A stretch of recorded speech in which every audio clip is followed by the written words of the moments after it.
Salam, salam, outsider. Le débrief commence maintenant.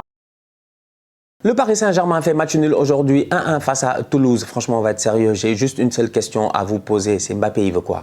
Mbappé, il veut quoi? Je sais pas. Non, franchement, moi, je ne sais pas. Moi, si vous savez, il faut me dire. Parce que le Kylian, là, quand il est venu, il a claqué le penalty du 1-0, je me suis dit, c'est son destin. Parce que moi, je suis fatigué, en fait. Je suis fatigué. Je suis vraiment fatigué. Je suis là, je regarde, j'analyse la situation froidement. Hein.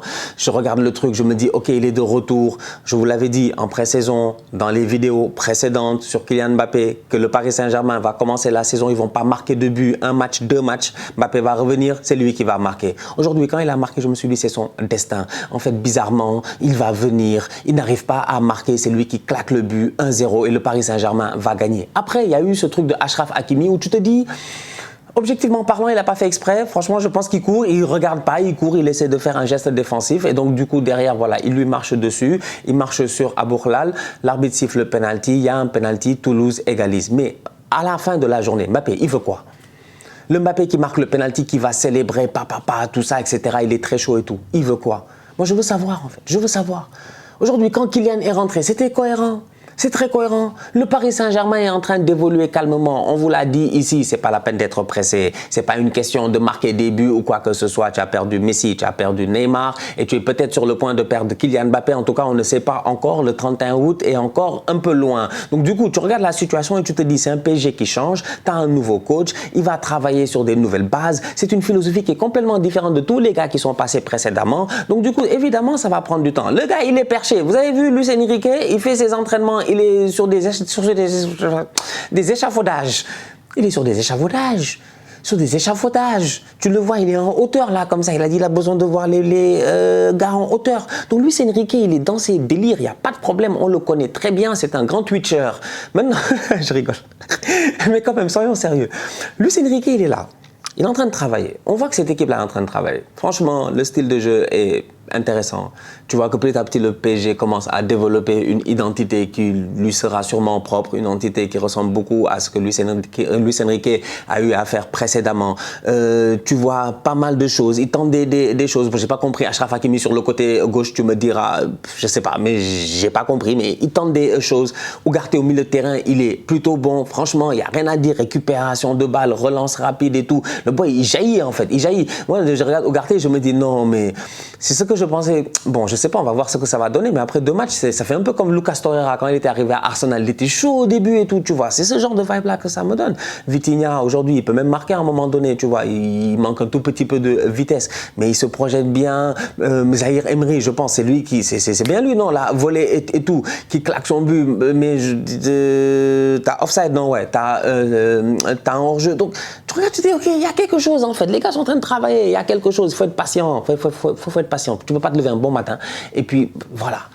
Vraiment, dans la vie, il faut être patient, quoi. Il faut savoir que c'est étape par étape, step by step. Luis Enrique est en train de travailler.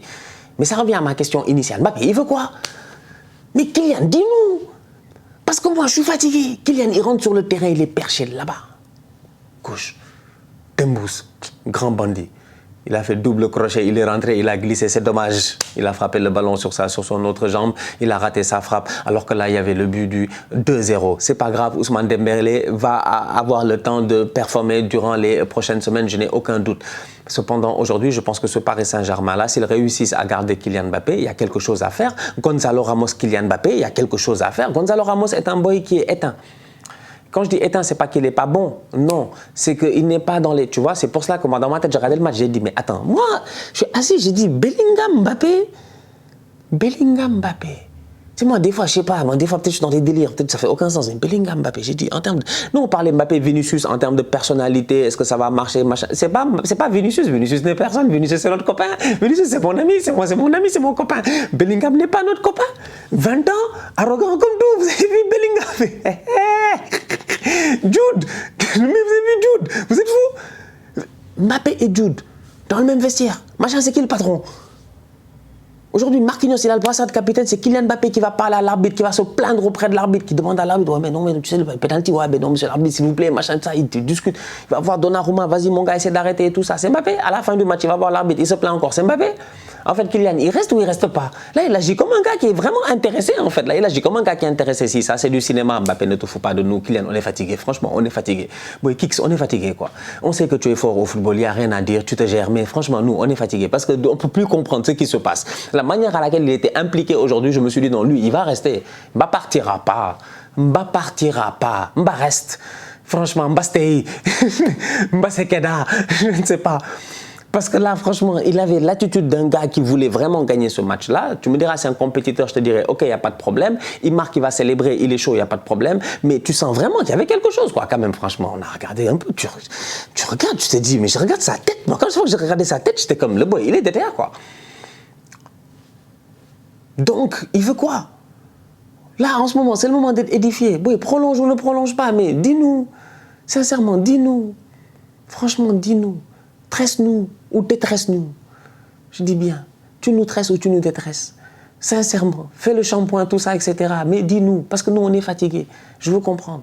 Parce que moi, je vois un Paris Saint-Germain qui, cette saison, peut avoir, franchement, une équipe très cohérente. Calmement avec Luis Enrique, les gars vont travailler. Danilo Pereira, défensivement parlant, tu sens qu'il veut tenter un truc à 3 là. Danilo, Skriniar, Marquinhos, ça peut marcher. Hernandez, de Skriniar, Marquinhos, ça peut marcher. Il y a moyen de faire des choses vraiment assez intéressantes défensivement. Densifier un peu ce milieu de terrain là, avoir des joueurs qui ont envie, qui sont déterminés. Pas des Marco Verratti, tu vois.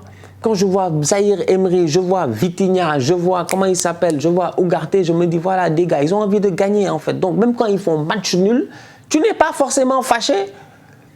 Mais c'est comme un enfant, il se donne, il dort pas, il étudie, il arrive à l'examen, il n'a pas une super bonne note. Mais si toi, tu l'as vu en train de faire des efforts, mais tu vas pas être là en train de lui crier dessus, en train de dire, ouais, non, machin, t'as raté, etc. Mais gère-toi, ouais, gère-toi.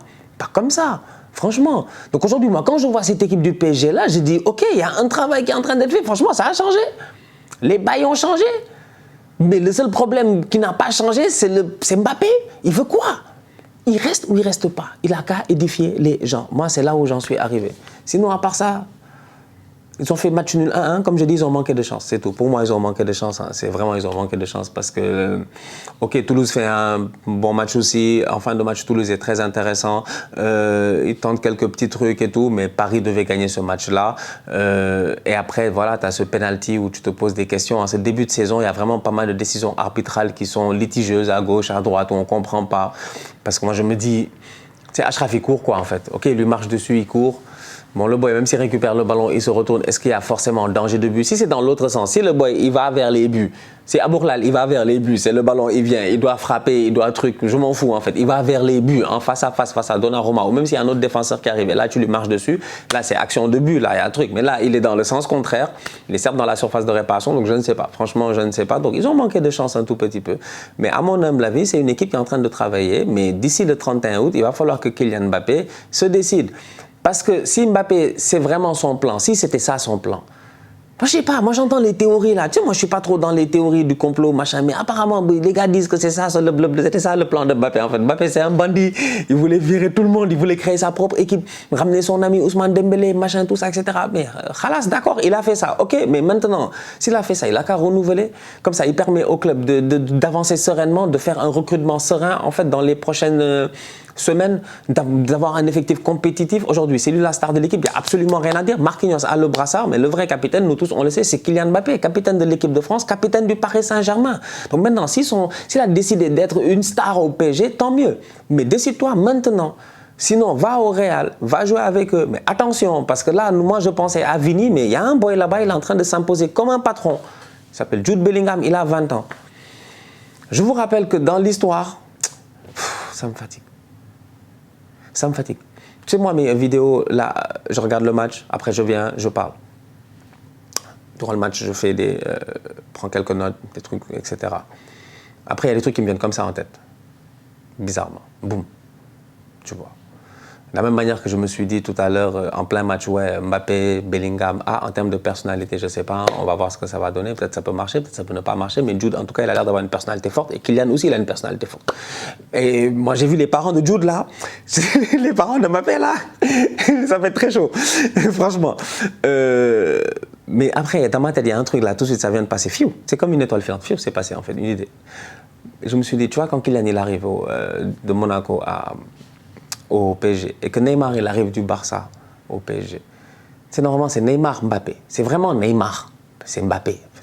C'est Mbappé, c'est le petit, il vient de faire une bonne campagne avec Monaco, ils sont chauds, machin. Ok, ils nous ont bluffé les Bernardo, les Ben Mendy, Fabinho, Sidibé, tout ça, on est d'accord. C'était ça, non? Je ne me trompe pas. Le boy, il a bluffé en Ligue des Champions, etc. Il arrive, après immédiatement, il a une aura extraordinaire en fait, l'enfant.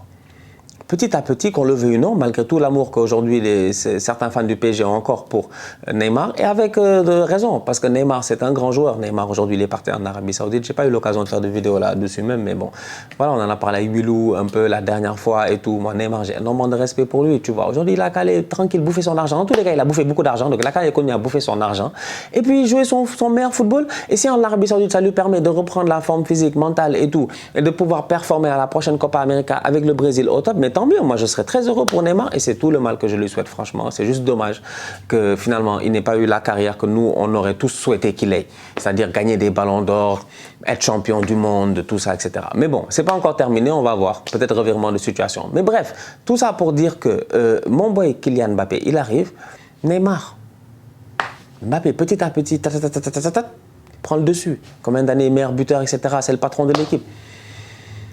T'arrives au Real aujourd'hui, même été que Jude Bellingham, moi immédiatement je fais le même destin en fait dans ma tête. En me disant, mais si Jude n'a pas l'air d'être là pour rigoler. Moi, Jude n'a pas l'air d'être là pour rigoler. Je ne sais pas cet enfant-là, c'est quoi son problème. Mais des enfants, les Gavi, les Jude, les Pedri, là on est fatigués. Les boys ils sont trop déterminés en fait. Ils sont jeunes, ils sont déter. Donc aujourd'hui tu as un Jude Bellingham qui est un patron au Real Madrid et rapidement il s'est imposé. S'il ne se blesse pas, je ne sais pas qui va l'arrêter. Donc, Kylian Mbappé qui arrive, je sens automatiquement quelque chose, moi qui ne me rassure pas. Et au-delà de ça même, je me dis, est-ce que ça peut ne pas freiner même Mbappé? Ces années vont vite, hein. Donc, est-ce que la bonne idée, c'est pas finalement de rester à Paris, posé tranquille? Non mais construis avec Luis Enrique, fais ton équipe mon gars, joue à FIFA Ultimate Team en réalité, va chercher d'autres boys, allez chercher Amrabat, moi je comprends même pas. Chercher des Amrabat à Paris, là. Tac, tac, Ougarté Amrabat, tu fermes le terrain, tu joues en 4-2-4.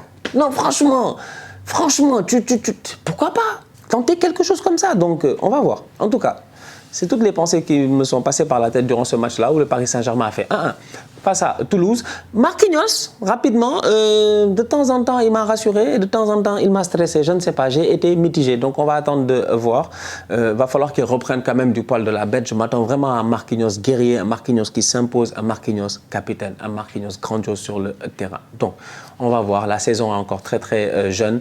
Donc, à suivre. La famille, on se capte très, très bientôt pour une nouvelle vidéo. D'ici là, on continue à liker, on continue à partager. On s'abonne. On est ensemble, on reste en santé. C'est le plus important. Tous outsiders.